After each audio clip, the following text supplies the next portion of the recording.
Each and every work of writing or literature that is read has a point, something the writer wishes to tell the reader.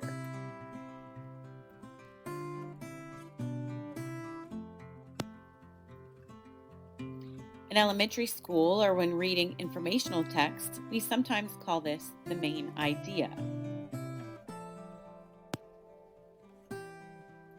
As texts become more complex and readers more sophisticated, we begin to look for what is called a theme of the text.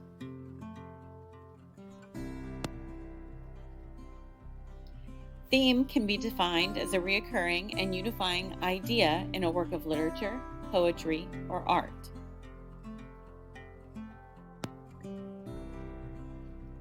Think of theme as an overarching idea or universal truth, something that is applicable to everyone, everywhere, regardless of culture, ethnicity, or socioeconomic status. It is the one main truth that the writer wants us to learn and apply to our lives. Let me give you an example from my own life of how a theme can jump right off the page and become part of who we are as citizens of the world.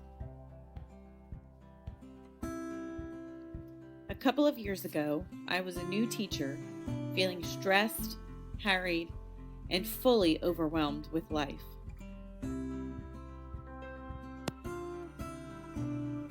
As part of the English curriculum for the classes I was teaching, we read Our Town, a play by Thornton Wilder.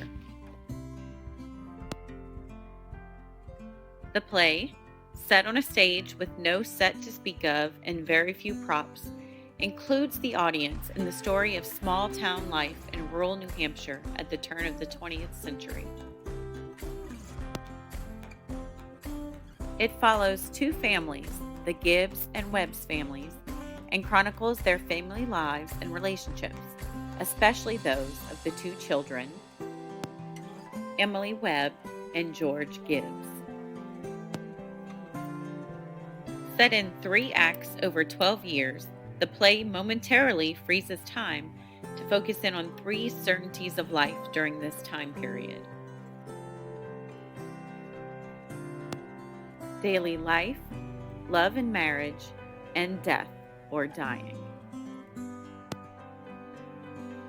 Although simple in its telling and action, the play illustrates the beauty and struggles of daily life.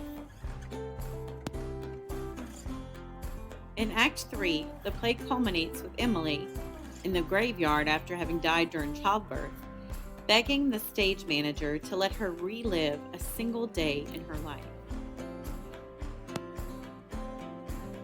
Even though her experience was ultimately painful, this act brings to light the main theme of the play. Before leaving her scene from the past, Emily thinks back about all of the things she will miss about life.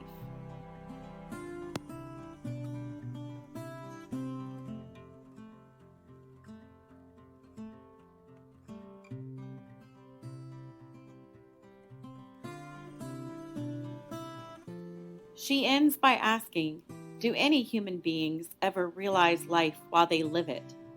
To which the stage manager answers, "No. The saints and poets, maybe." And with that, the universal truth becomes clear. Life is short and goes by fast. We must make the most out of life by enjoying all of it: the mundane, the hard, the joyous, all of the things that make a life. It was after reading this, in my stressed out, shell-shocked state, that I drove home into an amazing South Louisiana sunset, with the sky all orange, pink, and purple. Its beauty hit me in the face with realization. Then, as I opened the door to my home, I heard my daughter laugh at a joke that my husband was telling. Tears sprung to my eyes. I thought of all the things that make up my life. Family, trees, horseback riding, books, crawfish, smiles, tears, mountains, hope, rivers, skipping stones, snow, crisp fall afternoons, carols on Christmas Eve, cuddles, kisses from my husband, my hammock, a twinkle in my daughter's eyes. Suddenly, all of the stressors melted away. I was able to think of life with joy again.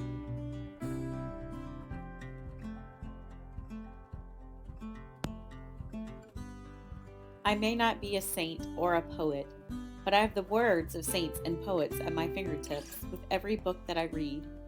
This is one lesson that I've learned from the theme of a book, and there are many, many more. For example, with every beautiful sunset, I have Robert Frost reminding me that nothing gold can stay, so I better make the most of my life while it is mine.